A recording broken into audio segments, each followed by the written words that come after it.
This lecture will be some slightly shorter lecture than usual. What I first want to do is finish off the discussion of clinical psychology from last lecture, and then have a little brief discussion about some very interesting research on happiness. We ended last lecture with a discussion of some of the history of treating mental illness. And we saw that it was rather gruesome, unsuccessful, and arbitrary. For the most part, we do better now.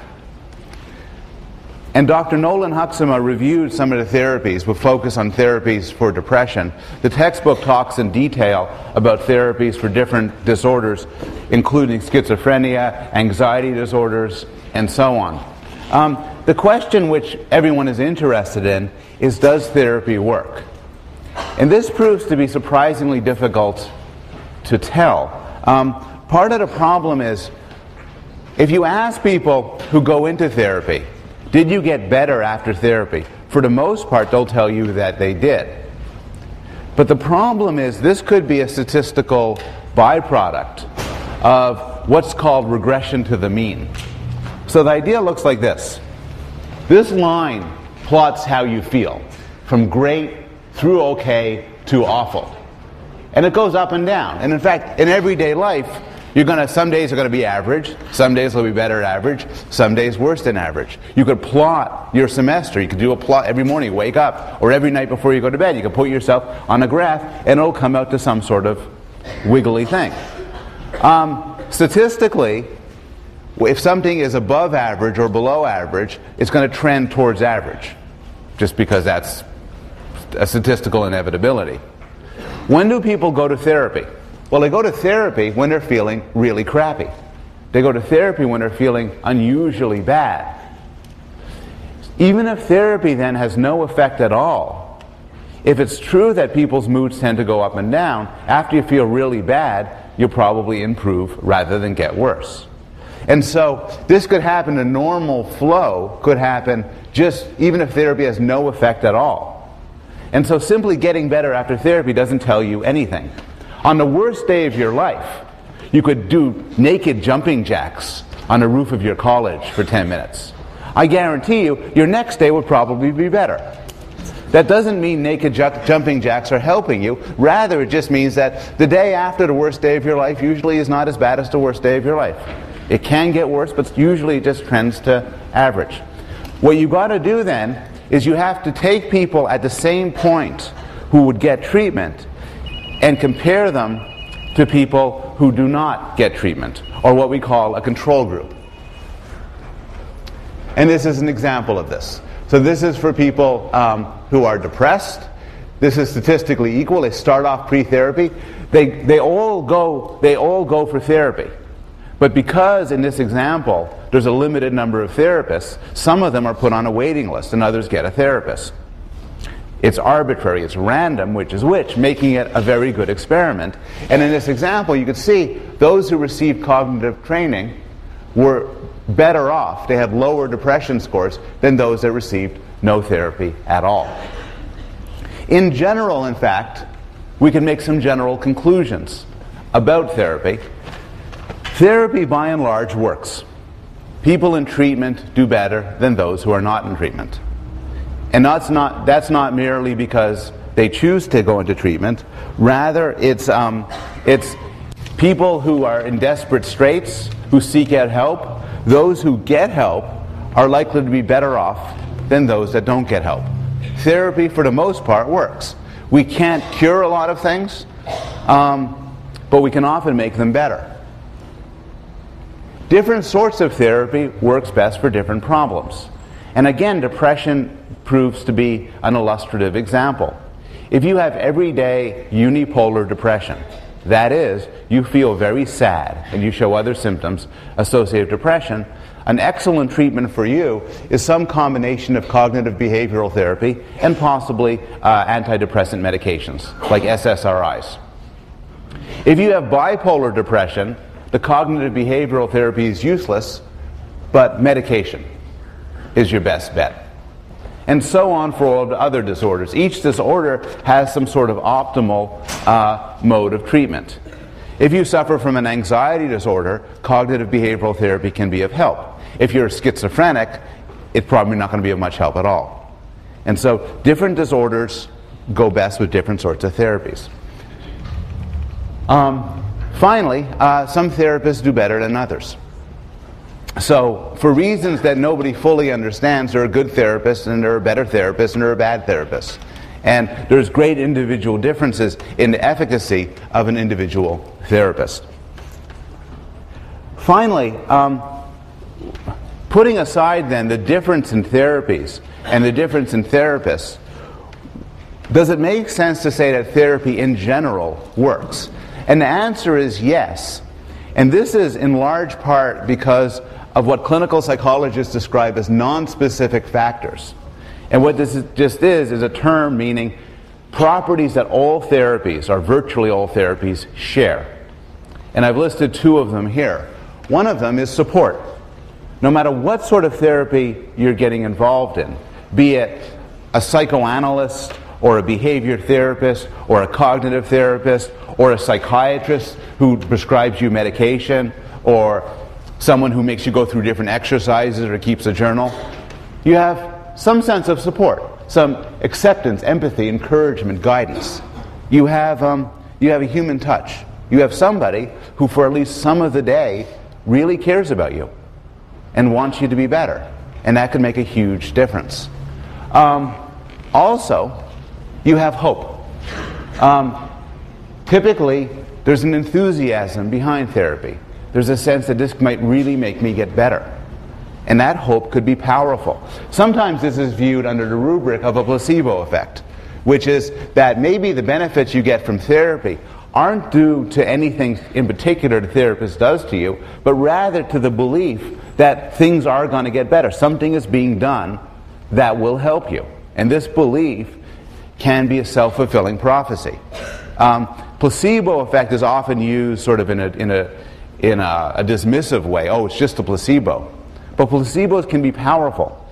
And even if it's useless from a psychological theory point of view, even if the therapist runs around and dances, I have dancing on my mind now, while you sit in a chair and watch him dance, if you believe the dancing is going to make you better, it may well help.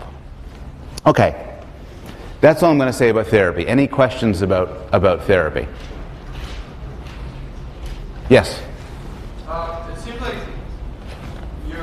this hypothesis of regression to the mean is, like, it seems a little odd to me, like a little fakey maybe, that, I mean, there has to be some reason that something regresses to the mean. It seems like if you impose a mean afterwards, then of course it's going to regress to the mean because you impose the mean after doing the observation. Fair enough. The question is, the assumption of regression to the mean seems sort of arbitrary because it depends what the mean is. Always after the fact you can apply an average to it and say, look, this is the average, but how do you know beforehand? It's a good point. When you talk about regression to the mean, it adopts certain assumptions. The assumption is there really is an average throughout much of your life. And things go up and down within that average. And for the most part, that's true for things like mood. For most of us, we have an average mood, and we have bad days and we have good days. It's always possible that you have a bad day, and then from there on in, it's just going to go down and down and down. But statistically, the best bet is, if you have a bad day, you're going to go back up to the mean. It's in some way, you don't even have to see it from a clinical point of view. You could map it out yourself. Map out your moods, and the days where you're most depressed, sooner or later, you're likely to go up. Similarly, on the happiest day of your life, odds are the next day you're going to go down. And there's nothing magical about this. This is just because under the assumption that there really is an average built into each of us. If human behavior was arbitrary, it would be like a random walk, but it's not. We seem to have sort of set points and aspects of us that we fall back to that make the idea of a mean a psychologically plausible claim.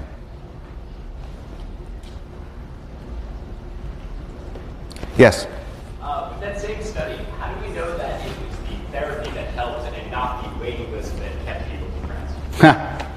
That's a good question.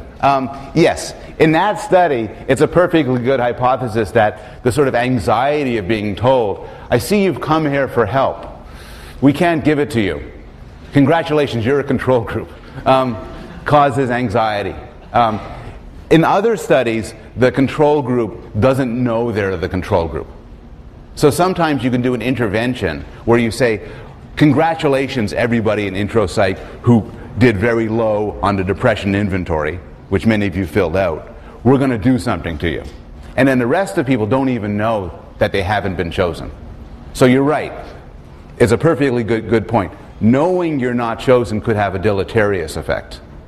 And the way to respond to that is you have other studies that don't use that same method.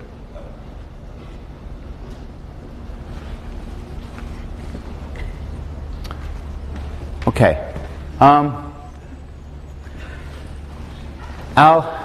I want to end with happiness, and it's a strange thing to talk about in psychology.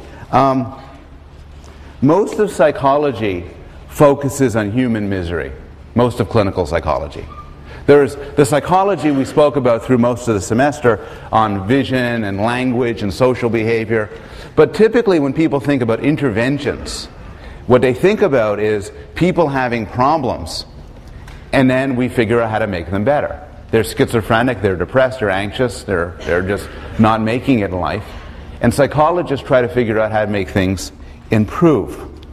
And in fact, a lot of the information I gave you at the beginning of lecture last class, where I reviewed all of the disorders, is in this wonderful book called DSM-4, the Diagnostic and Statistical Manual of Mental Disorders.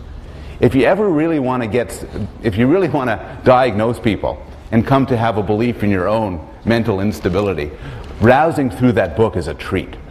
Everything that can go wrong in mental life, from Asperger's syndrome to fetishes to paranoid schizophrenia, is all in that wonderful book.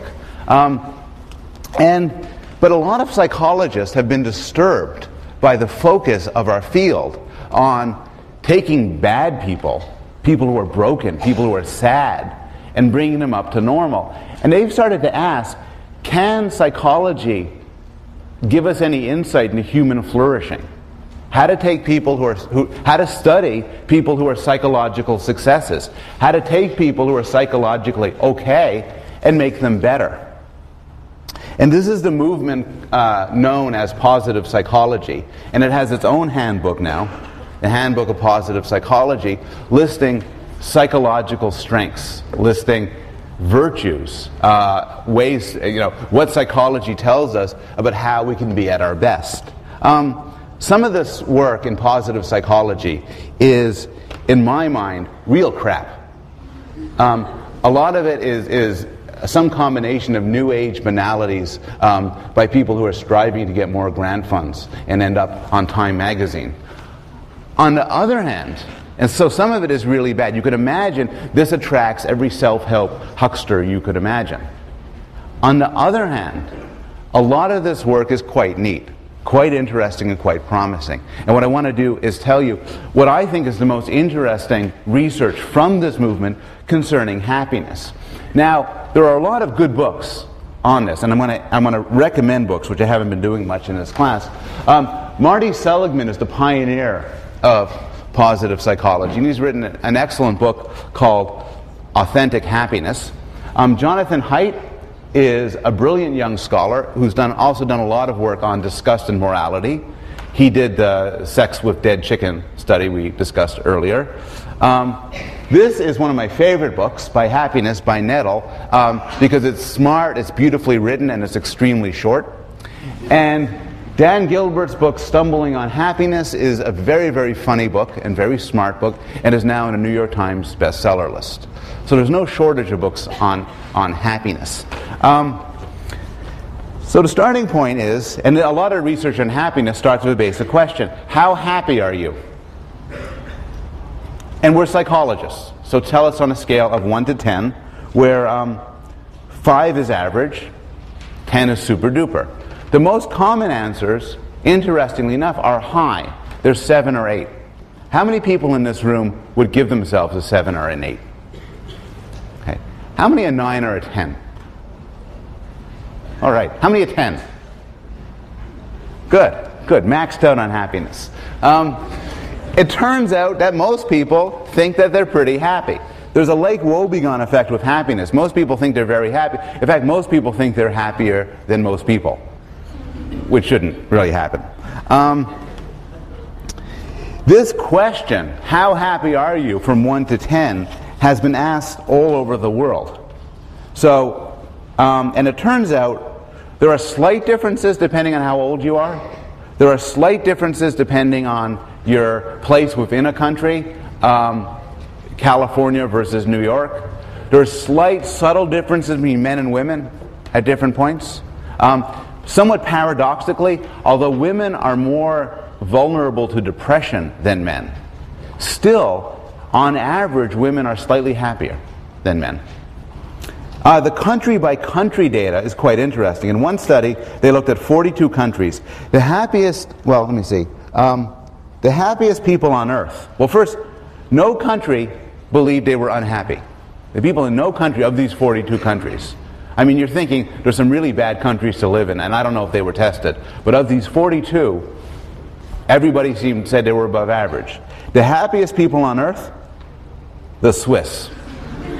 They think they're just so happy. I was talking to people about this last night, and they suggested chocolate. The saddest people on the sample, the sad Bulgarians.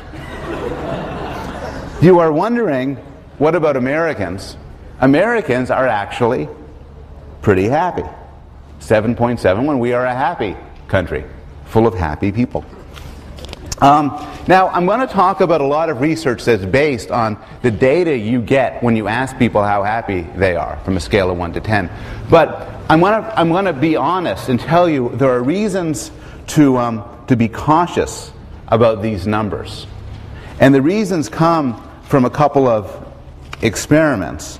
In one experiment, they asked people inside a psychology department where there was a photocopy machine. They went up to people, the people were going up to the photocopy machine to make copies, and when they were done making copies, they asked them, how happy are you with your entire life? There were two groups. Group A, they put a dime on top of the photocopy machine. So people walked around, I'm going to have to do my figure. Oh, a dime. Oh. Other group, no dime. It turned out that when asked, how good is your whole life? Group A reported greater life satisfaction overall in their entire lives. Another study asked people how happy you are with your whole life on sunny days, like today. And people said they were happier on sunny days than rainy days. What's interesting is you can make this effect go away if you ask immediately before, how's the weather? These were done by phone interviews. And logically, what seems to go on is that if you're asked how's the weather, oh, it's really sunny outside. And then when people are asked how happy are you with your whole life, people then say, oh, okay, I'm going to take into account the sunniness when I give my answer. Okay, so what is happiness? What are people rating when they're answering these sort of questions? And this is an extraordinarily difficult question, and one could devote a seminar to discussing it. But one simple answer from an evolutionary point of view is that happiness, forget about what is happiness, ask what's happiness for. Just like we've asked what language is for, or what laughter is for, or what hunger or lust is for. What's happiness for? And one answer is happiness is a goal state that we've evolved to pursue. It's a signal that our needs have been satisfied. Happiness is the carrot we're running towards that makes us take care of our lives. We want to be happy. An example of this is food. You're not very happy if you're starving. You want to be satiated. You want to be satisfied. So you seek out food to fill your belly. Once you've done it, you're happy. Steven Pinker summarizes the keys to happiness in a nicely evocative passage. We are happier when we are healthy, well-fed, comfortable, safe, prosperous, knowledgeable, respected, non-celibate, and loved. How many people here got all of those right now? Oh, come on. Some people. Oddly enough, the person who said he was a 10 is not raise his hand. Okay. So this makes out you get all your needs satisfied. You know, your belly is full. People love you. You're getting sex regularly. You're smart. You're rich. You're happy. But as Pinker points out, it's not that simple. Here's the problem. You, Americans in this century, you are now healthier, better fed, and so on, than just about anyone in history. But you're not happier. That's the puzzle. In particular, these studies asking about happiness have been around for a long time. People in the 1950s did not make as much money, did not eat as well, did not live as long, suffered from more diseases, were more vulnerable in 100 different ways. Yet they are as happy as you are now. You are as happy as your parents were, and they were as happy as your grandparents. Moreover, in poor countries, people don't have the shelter, the knowledge, the protection, the safety. Yet, for the most part, there's not a huge effect on how rich a country is and on how happy the people are.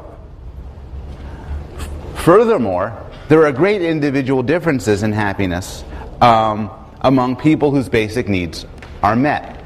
For the most part, everybody in this room is fed and sheltered and safe. Some of you are prosperous, some of you are knowledgeable, a couple non-celibate. But even among that group, you vary in your happiness. And that's kind of a puzzle. And to explain the puzzle, we need to talk about a few surprising facts about happiness. And I'll present 3 of them. The first is, happiness doesn't change as much as you think. In particular, happiness is not as sensitive to what happens. Your happiness is not as sensitive to what happens in your environment as you might think it is. Part of the reason for this is that there appears to be a strong heritable basis for happiness. So just as we talked in the domains of personality and intelligence, there's some genetic determination, not entirely, but some, in how happy you are. And some people talk in terms of a genetically determined set point. So you have a sort of natural happiness level, maybe a range. To put it in extreme form, some people are genetically predisposed to be pretty sour, others to be pretty cheerful.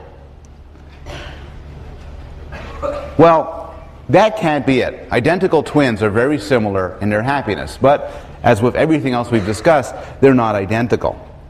What about life events? Wouldn't life events change your happiness? And here we're entering one of the great discoveries of happiness research. Think for a moment, what's the worst thing that could happen to you? And then ask, how much would it change your happiness? Now think for a moment, what's the best thing that could happen to you? And ask, how much would it change your happiness? And the research in happiness suggests that your gut feelings are probably wrong. And here's a couple of case studies.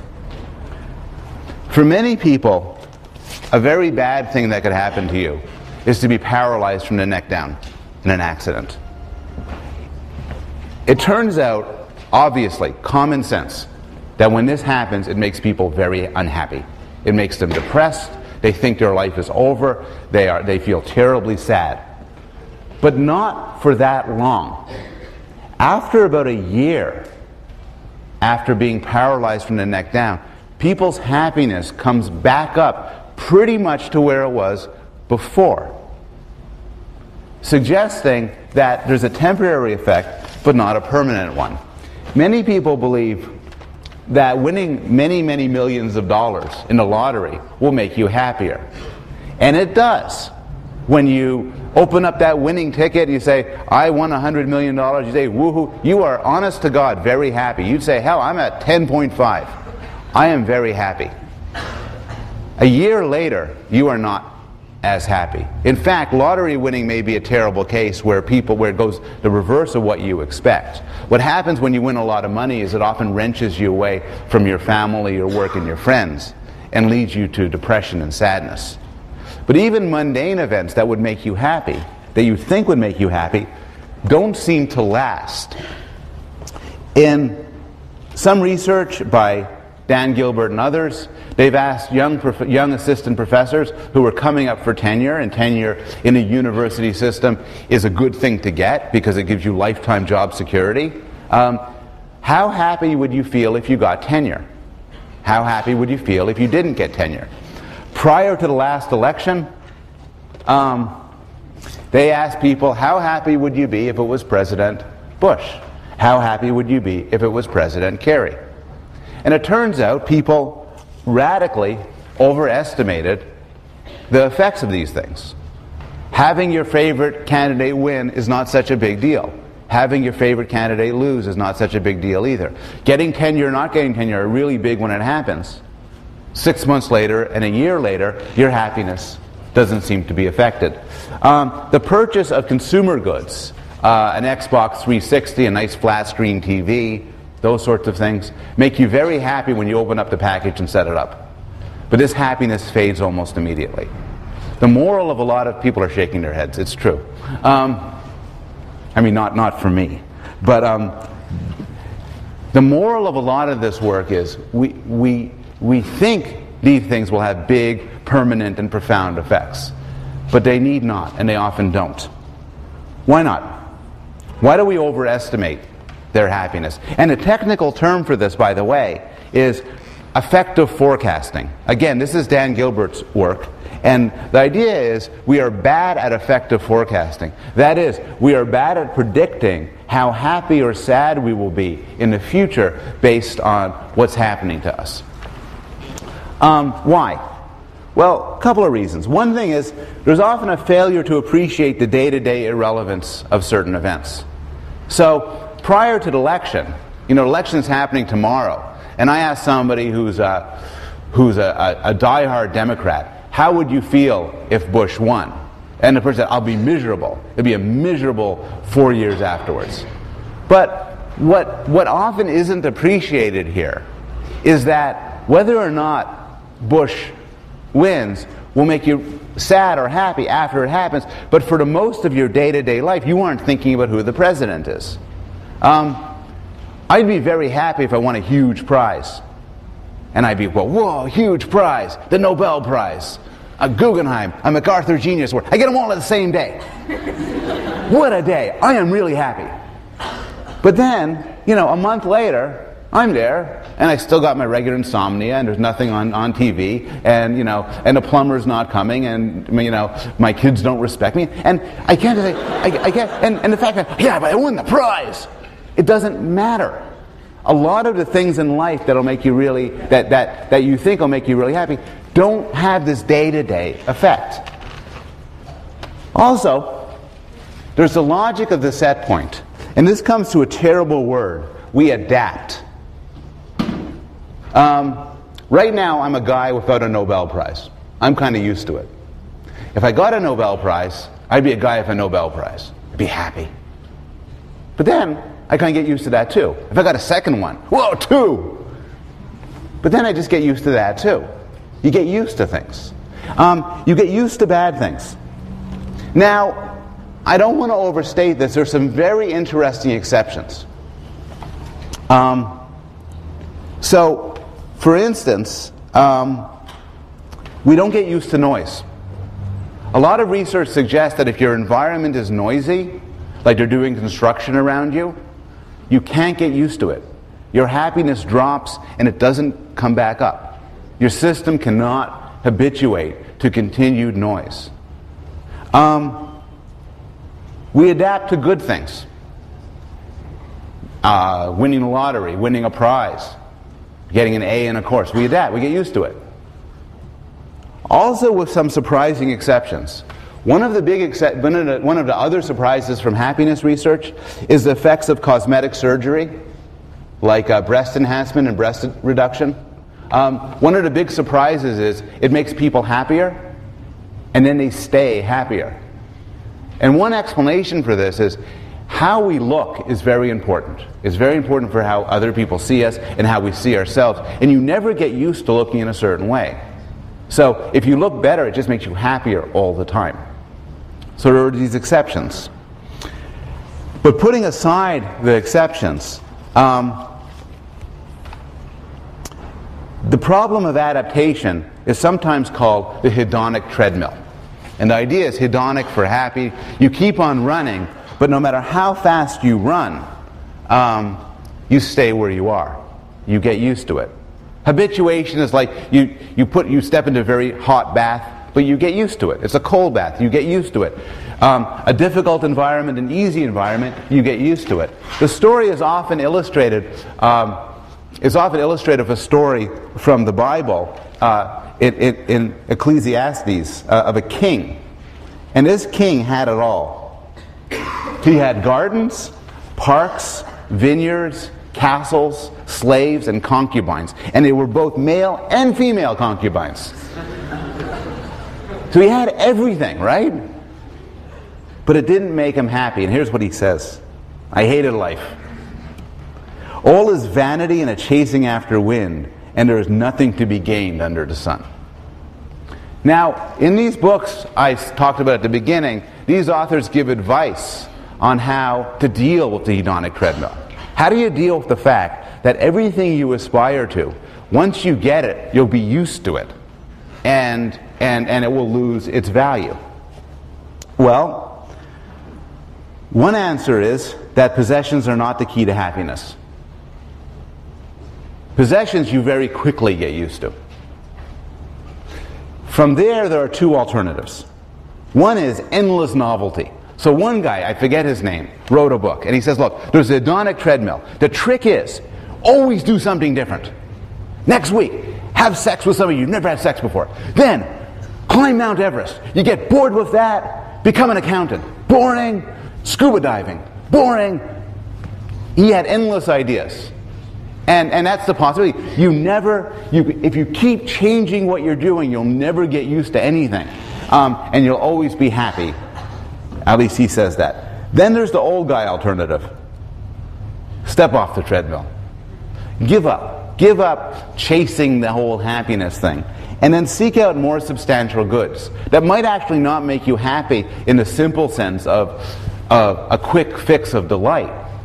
But substantial goods like friends and family and long-term projects. So, the first moral of the science of happiness is that your happiness is actually rather fixed.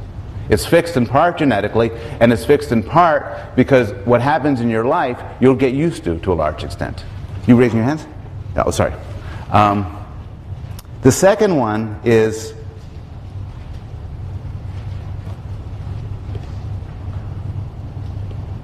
happiness is relative. So there's a lot of research on money, power, and happiness.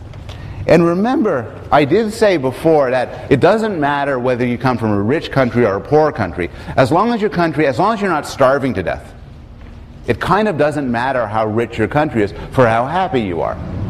But that's not the same as saying it doesn't matter how much money you make. In fact, there's a set point or a range, but there's some effect on your salary and on your job, on your happiness. And if you're desperately poor, no matter where you are, no matter who's around you, you're not going to be happy. But beyond that, your happiness depends on your relative circumstance. And this is an old insight. H.L. Mencken wrote, "A wealthy man is one who earns $100 more than his wife's sister's husband." The idea is, what matters isn't how much you make. What matters is how much you make relative to the people around you. And they've asked people this. What would you rather? You want to make $70,000 if everybody else in your office is making $65,000?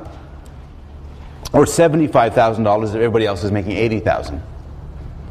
Does it matter how much money you bring home, or does it matter how much money you make relative to other people? Well, they're both factors. But relative salary, and in this example, people prefer this.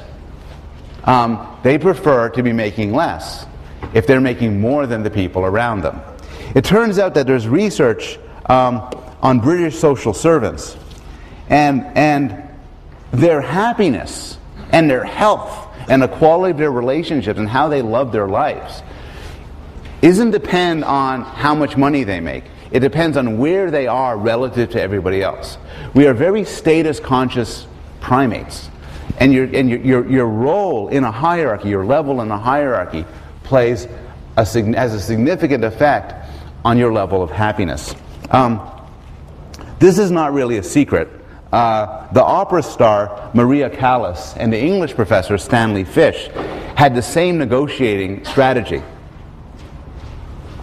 When Fish got hired into his department, according to urban legend at least, he said, I don't want to talk salary. I don't have a particular number in mind. I just want to get paid $100 more than whoever's the top person in this department. And that's a guy who knows about happiness. He walks in each day saying, I'm paid more than everybody else. I don't care how much it is. It's just more. And that's relevant to happiness. We're now in a position to give some advice to the king, summing up. First, going back again to Dr. Nolan Huxama's lecture, I think the king is suffering from mild unipolar depression. So he should get some SSRIs and cognitive behavior therapy. I think he needs to move his castle to a quiet part of the kingdom. The noise of a busy castle is stressful. And he needs to give up on the concubines. He needs to find a queen. He needs to develop social relationships, join a club, get involved in charities, maybe a hobby. The final finding is a bit of a jump to a different topic. But, sorry, you raised? Yes. What about, do people get used to changes in their, in like social interactions? Like if someone were put in solitary confinement, would you get used to that? The question is, would you become used to changes in social interaction? An example is solitary confinement or prison. People get used to a lot of things. It could be that in those examples, there is a shift in status as well, and social relationships, and how you think of yourself relative to others. So that may be difficult to recover from.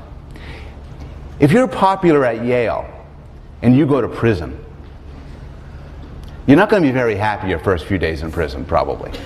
But then suppose you get popular in prison. People like you. You're the head of the book club and everything, and everything. My bet is, you'd rather not be in prison than in prison, but you'd probably be if you're a cheerful guy here, you'd be a cheerful guy in prison. The final case involves judgments of the pleasure and pain of past events. And I mentioned the Nobel Prize a little while ago as an example, but the work I'm going to talk about is actually from the one psychologist who's alive who's won the Nobel Prize. Sorry, one of the ones who's won the Nobel Prize, Daniel Kahneman. And he became interested in happiness. And you remember him from his rationality research, and this is some work on happiness. Here's an example. When you see the movie Marathon Man, it involves a dental torture scene. Imagine you're going to the dentist, and he's torturing you, or it's like a cleaning. But it's really painful, and it's terrible. You're sweaty. You're squeezing the thing. And it lasts for an hour. And then when it's done, the dentist leans over and says, "We're done now. If you want, we could stop. But if you want, as a favor to you, I have 5 minutes. I could top you off with some mild pain."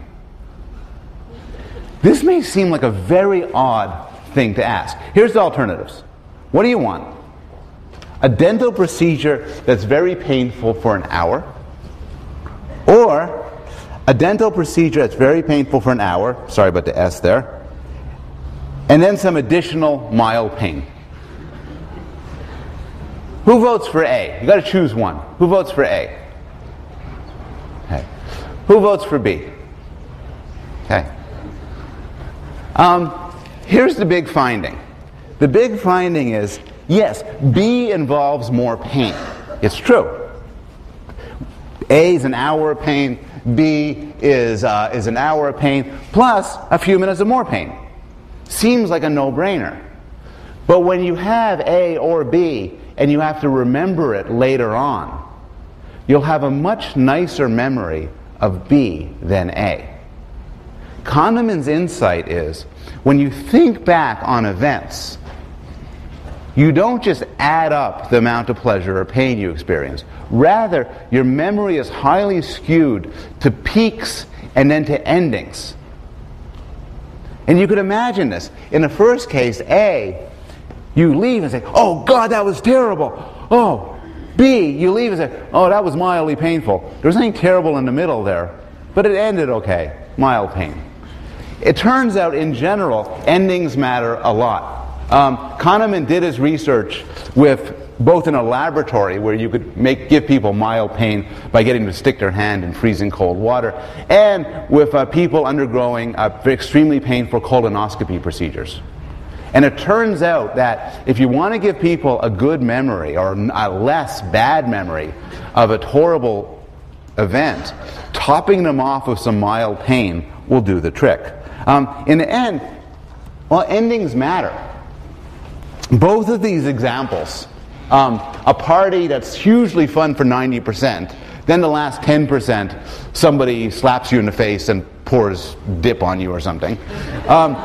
So 90% of good stuff, 10% bad stuff, versus 90% people are slapping you and pouring dip on you. But then 10%, whoa, that was a really good. When you think back on it, if you just added it up, A would be much better. But B has this huge pull because of the power of how things end. So endings matter. So I'm going to end things now. I'm first going to do a few things. Before saying anything more, I want to thank the teaching fellows. They're Sonny Bang, Eric Cherise, Jane Erickson, Isaac Giroudi, Greg Lown, and Colleen McCring. I think they did a superb job.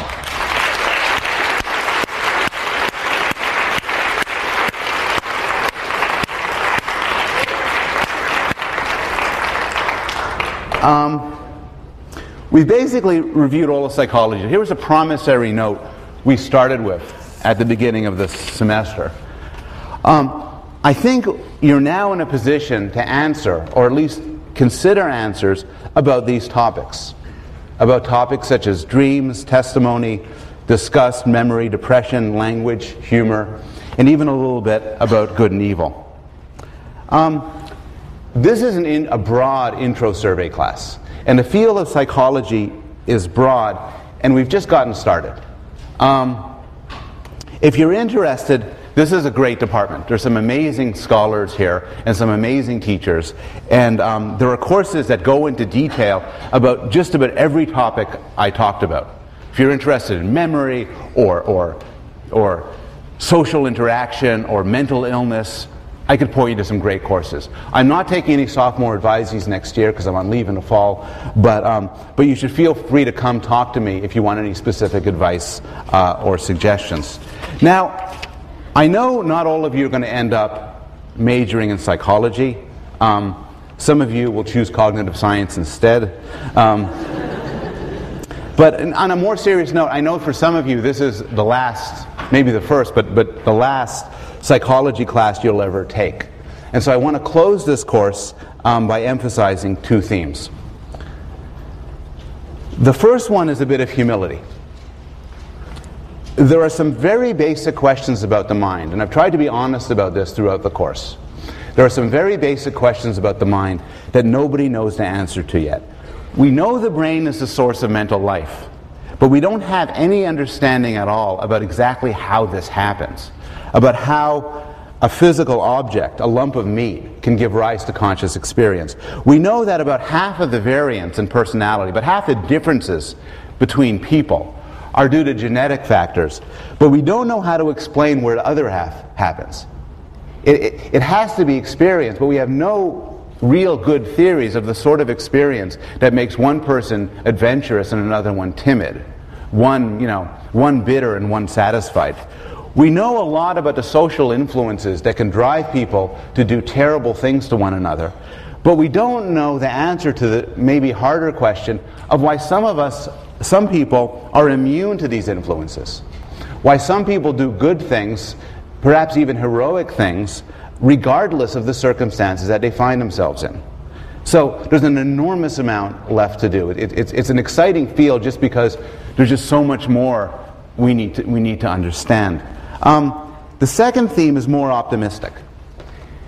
And this is the idea that we're going to eventually come to answer these questions and many more questions through the sorts of methods we've been discussing this semester, through constructing scientific theories, evolutionary, neurological, developmental, computational, and testing them through experimental and observational methods. This is the idea that in the end, the most important and intimate aspects of ourselves, our beliefs and emotions, our capacities to make decisions, even our sense of right and wrong, can be explained through constructing and testing scientific hypotheses. Now, the reason why I'm optimistic is I think there's been some success stories where we really have learned some surprising and important things about the mind, and there's no reason to expect this way of proceeding to fail us in the future. In the very first class on the brain, I ended by talking about people's worries here. And I'll be honest that some people find it a scary prospect.